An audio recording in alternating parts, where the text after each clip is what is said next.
Ohio State Buckeyes are here. They will play Houston in Game 2 Sunday evening. Musa Jallo and Andre Wesson represent the student body for Ohio State. We'll go right to questions.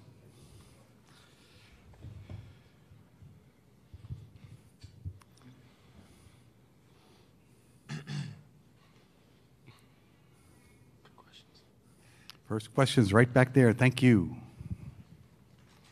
Ron Stokes, WBNS Columbus. This is for both of you guys. Musa, first, your role obviously has changed as the season progressed. Just talk about how important it is for you to contribute in your different areas that you provide for the team.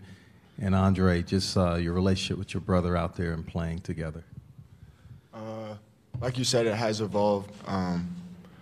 My role is mainly, guarding one of the best players on the team, trying to slow them down, and then pick my spots on the offensive end and work on the boards and stuff like that. So I feel like the effort and the energy that I can bring to the team is extremely important for our team. Yeah, playing with my brother, it's kind of a dream come true. It's something that we've always talked about since we were little, and to make that dream a reality is really a blessing. Right back there. Thank you. Paul Keels from WBNS Radio. For both of you guys, if you would just talk about last night's situation and others now, when you're in tight games, the confidence of being able to make the big plays when you need to. Andre, first, please. Yeah, our whole mantra is just next play mentality. We knew they were going to make some big shots, and they're a real good team, so just flushing the play behind and just moving on, and that's what we were able to do with Keyshawn and Caleb, just making big plays down the stretch that just kept us moving on.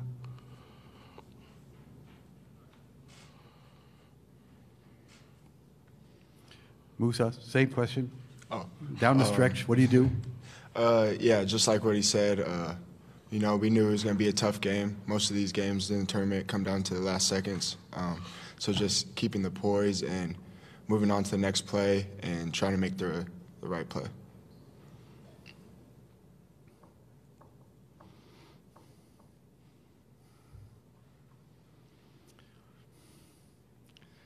Very smart class. Anything else for the Buckeyes? Okay, gentlemen, thank you very much. Best of luck tomorrow. Head coach will be up shortly.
Head coach of the Buckeyes is here, Chris Holtmann. We're going to have him make a statement on the day in between games here in Tulsa. Then we'll go to questions. Chris, please. All right.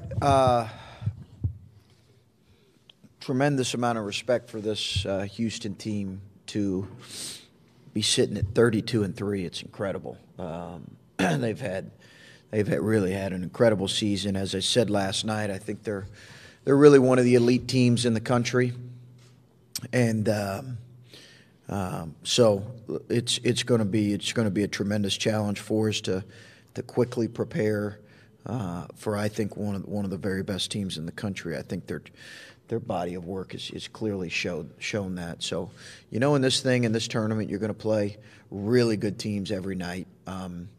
So we have a quick turnaround to that. The last thing I would add is, it's interesting. I saw just for a minute today, kind of on a side note, Kelvin's comments, maybe it was yesterday or today, regarding parents and travel. And I couldn't agree with him more. I'm not sure if you've seen his comments, but, you'd love as a coach for parents and immediate family members to be provided some way to travel, have their expenses paid for, their accommodations paid for. I just think it would be a really good thing for the NCAA as we move forward to just to consider, because you feel sometimes for families who are traveling and spending a lot of money to come and support their kids, and I think it would be certainly a great idea. So I just commend him for that thought. I thought it was a great thought. Yeah, Rob Holler, Columbus Dispatch. Speaking of Kelvin Sampson, he was in here talking about Tom Izzo. He's been in the news here lately. Just wonder, Chris, about your thoughts in terms of what do you think about that situation? Is it okay to be intense? Is this a societal issue where not so much we've gotten soft, but you have to be yourself, and Tom Izzo's being himself, I guess? Yeah. I think that I've obviously you had to be in a cave to not see what you're discussing there with Tom. Tom's a Hall of Fame coach that has a track record that is up there with the very best that have ever done it. And I think your point, Rob, to coaching to your personality, I think there's a lot of different ways to coach, and certainly different ways in which coaches determine how to hold kids accountable.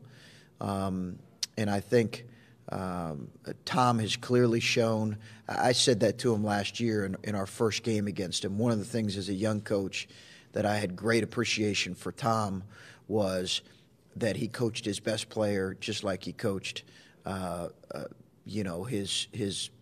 ninth man on his team.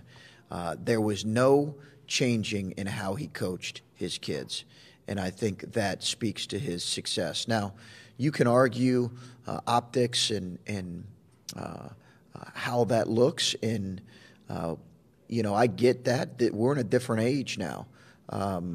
There is a camera on us at all times, and sometimes the arena that we're in, it's not very nice at times, and it's a highly competitive field. And I think the reality is I've got incredible respect for him and what he's done, and it's clear that his kids do as well. To you, how important is honesty in not being passive aggressive with guys and being upfront and getting them to understand, let's say, roles, because that really is kind of what it comes down to, is a kid understanding what he needs to do? Well, I think there is no other way to coach kids. I think upfront, brutal, candid conversations are they build trust. I think they're paramount to having growth happen individually and with your team. And I think let's be honest, we're all in relationships here, and sometimes it's easier to not be honest. And I think that choice at the end of the day doesn't help either party. So I think candidness, brutal honesty, it's paramount for a team's growth. Stay here. I asked Kelvin Sampson and his players, 1 to 5, 1 being very mellow and 5 being very fiery. And his players said, what about 10? Where are you on that line? And I know you've changed through the years, but I guess where is that with you in terms of effectiveness and intensity? Yeah, it's interesting because I think sometimes how we, Rob, perceive ourselves is different. One of the things that I try to do a lot is ask our staff, and I'll ask our players, what do you hear me saying? And I'll ask our staff, how did what I just communicate, and it could be a very brutal, direct conversation with the player, like how did that come off? Because I think I'm always wondering that, because what I think, how I think it's come off may be completely different. So I don't know what our players would say. I know people have come to practice at times and they've said, man, he's on edge today. And other times they've said, man, he's laid back. So maybe it depends on the practice for one. But I'm not sure what our players would say. I certainly think that they would say, I'll put it this way, I don't think they would put me at a 1. Okay, all right. Okay. Nor would I want to be a 1 for that matter. Chris, was last night's game or even anything in an NCAA tournament the ultimate of what you've talked about before with guys being able to affect a game in a different way outside of being the leading scorer and things like that? Yeah, I thought we had we certainly had some guys have great individual performances. I thought Caleb and Keyshawn were tremendous in just their individual offensive performances, but we had a lot of other guys that made necessary, important plays. And if we're going to have a chance to beat Houston, we're going to need a collection of guys. They're clearly going to do their very best to take away some of the strengths of our team. So we have to find other ways to impact the game, and I think we saw that. Last night, CJ didn't shoot it hopefully as well as he will moving forward, but he made really important defensive plays, got his hands on a lot of balls and rebounded it, and still was attacking. I liked his aggressiveness. And Andre kind of did what Andre does. Without making shots, he impacts winning. The kid really impacts winning in a positive way. So you saw that with a number of guys. Chris, Mark Berman from Fox Houston. Kind of an outside-the-box question. You have one kid on your team, Jaden Ledee, who's from Houston. Yeah. Given the situation, I know you're here to win a game. If the situation permits, because he's going to be, his family will be watching back home in Houston, would you try to find a way to get him in the game, maybe more so maybe than you hadn't in previous games? We'll coach to win the game, whatever that looks like. So, Jay's a tremendous kid, but we'll coach to win every possession, and whatever that looks like, it looks like. Players are saying over the last couple of weeks they've even become more aligned to the system, understanding their roles, buying in. What does buy-in mean to you? How do you get to that place? I would think that's one of the harder things in coaching. And is it better now than what it was early in the season, would you say? Well, I do think that takes time, and I think I also think sometimes it needs to be validated by, sometimes in kids' minds, it needs to be validated by them seeing the success of that.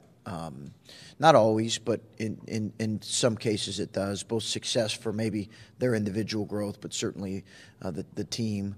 I do think it's pretty good, and I think we've seen that here in the last couple weeks when our backs have been up against the wall and we've had to perform in pressure situations. I don't know that I've questioned our buy-in or our commitment to how we want to play a whole lot this year, or really in the 2 years. I think last year it was the buy-in was driven so much by those older guys, and it happened right after we had lost 3 out of 5, and they just said, we're going to commit to kind of doing it this particular way, and then from then on it was really good.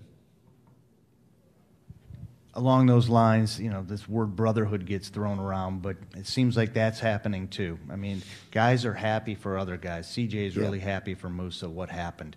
Yeah. How important is that to where you want to be as sort of this whole structural, we're kind of all together into this thing?